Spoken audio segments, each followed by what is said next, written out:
Thank you. Good morning, everybody. Good morning, everybody. Before I begin, though, we should take a moment of silence. There was a shooting this morning in Reno. We have heard that 3 have been deceased and others are injured. I've been in touch with those at the Grand Sierra Resort to offer my condolences and any assistance that I can provide. I've been in touch with the sheriff up there as well, but I want to take a moment of silence for this circumstance. Join me.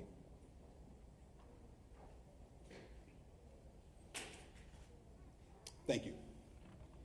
So thank you, Congressman Horsford, my mentor. He's younger than I am, but he's a mentor to me in politics, and thank you so much for being here. Assemblywoman Gonzalez, thank you so very much. It's great to see you and your beautiful daughter. Congresswoman Titus, thank you as well for introducing me. Giving up to her, everybody. Thank you.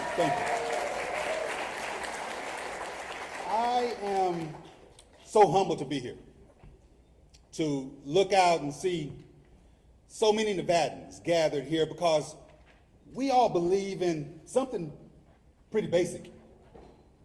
We believe that everyone should be able to afford and build a good life for themselves and for their families. We believe that even in the face of politics that have shut us out, told us to settle for less, and fought to divide us, we are still one Nevada family. And we believe that everyone deserves to be treated with humanity, dignity, and respect. We believe in our Nevada family that if you can dream it and if you work hard, you should be able to live it. I myself come from a family that worked hard but struggled. My dad worked in the produce section at Safeway, and my mom worked odd and end jobs to help us get by. They did everything that they could to keep us afloat, but most of the times, it just wasn't enough. There were nights when my brothers and I had to eat stale candy bars for dinner. Stale candy bars that my father found next to the dumpster when he was dumping out some produce after work one day. We weren't broken, but we didn't have much. And we knew the only way out was to work hard. I kept fighting for a better life because that's one thing my mom instilled in me: resilience. I went to college, and during my junior year, I became a dad to my oldest son, Avery. He absolutely changed my life. A few months later, I became a single dad. Medicaid ensured that he and I were both able to see doctors and to stay healthy. Food stamps kept us from going hungry. And education gave us hope.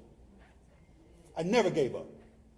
I graduated, went on to earn 2 master's degrees, my law degree, and my PhD.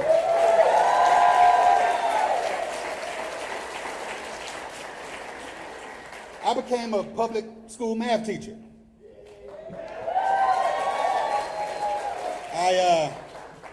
I met my wife, Berna. Hey, baby.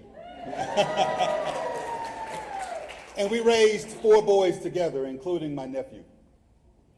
The truth is, I've lived what too many people in this state are living right now. I know what it's like to feel like you're pushing a rock uphill in that fight for a better life. And families all across Nevada are feeling it too. They work hard, they play by the rules, but they can't get ahead because prices are too high. Jobs are too scarce, and it feels like the deck is stacked against them. Because you know what? It is. And that's why I'm fighting for the kind of government that sees people like I was and says, you matter. That's why I'm running to be the next governor of Nevada.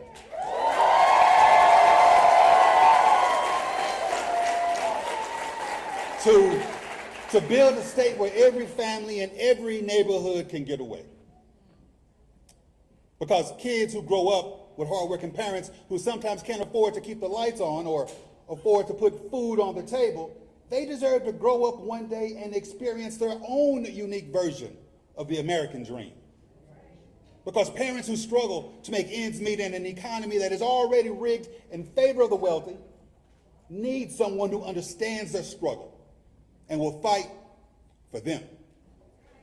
Because when you've lived through what people are going through, you don't need to be told that things are broken. You need someone who's going to roll up their sleeves and actually fix what's broken.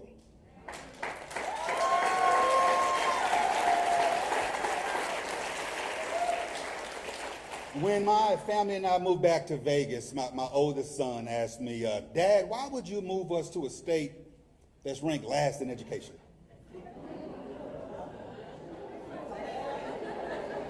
He was joking, y'all. He was joking, but I took it seriously. And that's why I ran for the state senate.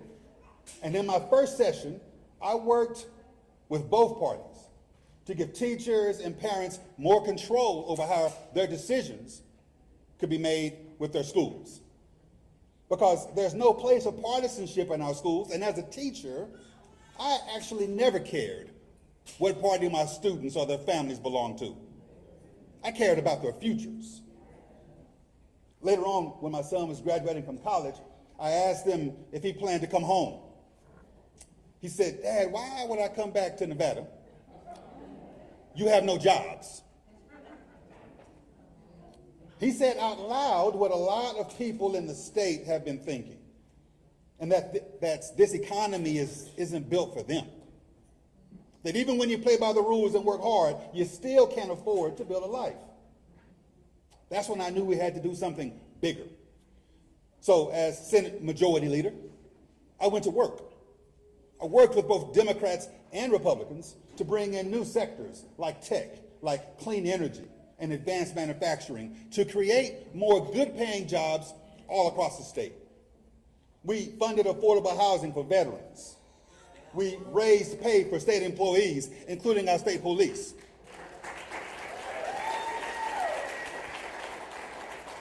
And we didn't let partisanship get in the way of progress. But when Donald Trump was elected, his first priority was tax cuts for billionaires, giveaways to special interests, the short end of the stick for Nevada families whose wages stayed low and whose prices went up. That's why I ran for Attorney General. And on day one, I made it clear that if you harm Nevadans, I will hold you accountable.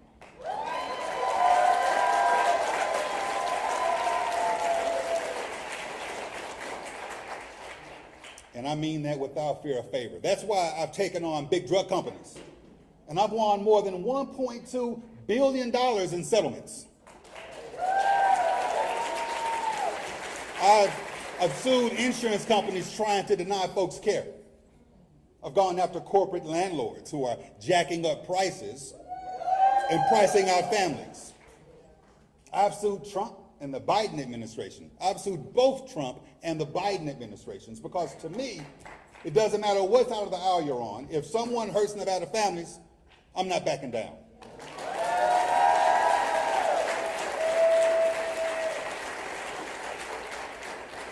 As Nevada's top law enforcement officer, my number one priority has always been keeping our communities safe and holding criminals accountable. My office has gone after human traffickers and child predators. I worked with the legislature to crack down on fentanyl dealers and illegal ghost guns. And I've cleared a decades-long rape kit backlog so that victims of that heinous crime could finally have justice. I prosecuted those who exploit the most vulnerable and who attack law enforcement because Nevadans deserve to feel safe, and I'm proud to lead that fight. Now, while I've been doing that work, Joe Lombardo has been kowtowing to Donald Trump. And I get this. You heard the congressman already say that Lombardo even said to Nevadans that we should, quote, feel the pain from Trump's price-raising agenda. Can you believe that? Our governor wants families to feel pain while he caters to the powerful. Well, thanks to Joe Lombardo and Donald Trump, there's plenty of pain to go around. Housing prices have hit record highs, while the governor killed legislation to stop out-of-state corporations from buying up homes and pricing families out of their own neighborhoods. Our unemployment rate has been the worst in the nation for the past year, and our job growth is lagging behind the rest of the country. Healthcare costs are rising faster in Nevada than anywhere else in Nevada, in America. Our schools continue to struggle and are among the most overcrowded in the country. And despite vetoing summer school and guaranteed school meals due to budget concerns, one of Lombardo's earliest priorities was requesting $25 million for new office furniture. Joe Lombardo has spent more money than any Nevada governor in recent history, and we have nothing to show for it. Meanwhile, the governor said that we should be excited about Trump's betrayal of that tax bill. Excited about what? That it's going to blow a hole in our state budget?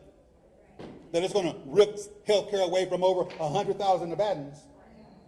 That 2 of our rural hospitals will have to close or to cut essential services?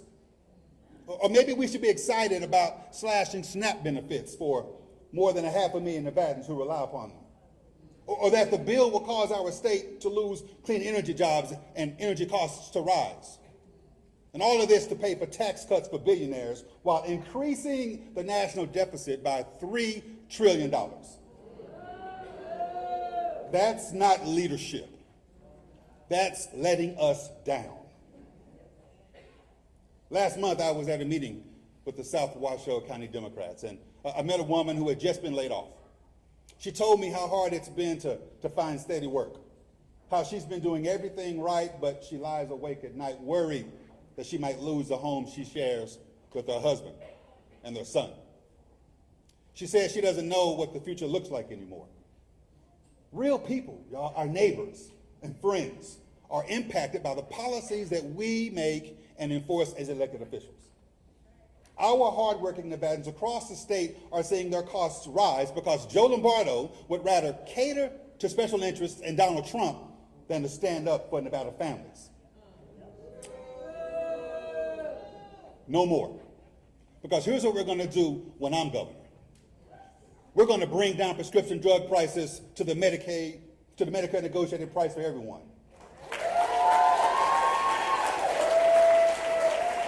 That's the same legislation that Lombardo vetoed before taking nearly $100,000 from big pharma companies. We're going to stop price fixing of essential goods and hold predatory corporations accountable for bad business practices. We're going to block Wall Street firms from buying up our homes and pricing families out of their neighborhoods.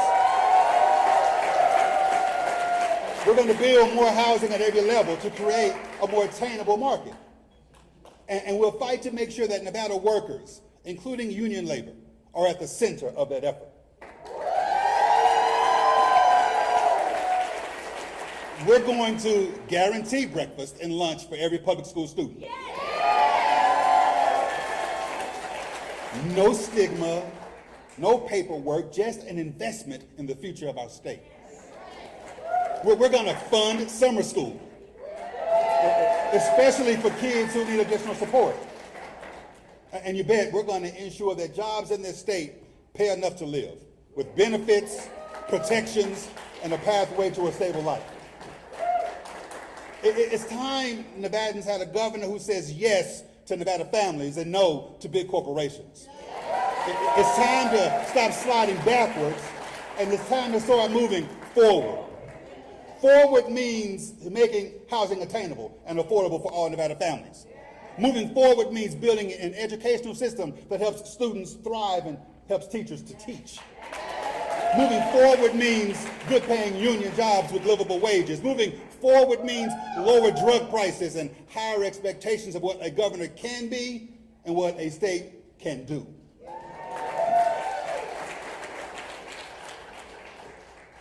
Oye, mi historia no es la de todos, pero me ha demostrado lo que es posible cuando la gente tiene las herramientas, la oportunidad y alguien que cree en ellos. Eso es lo que deseo para todos los nevadenses. Listen.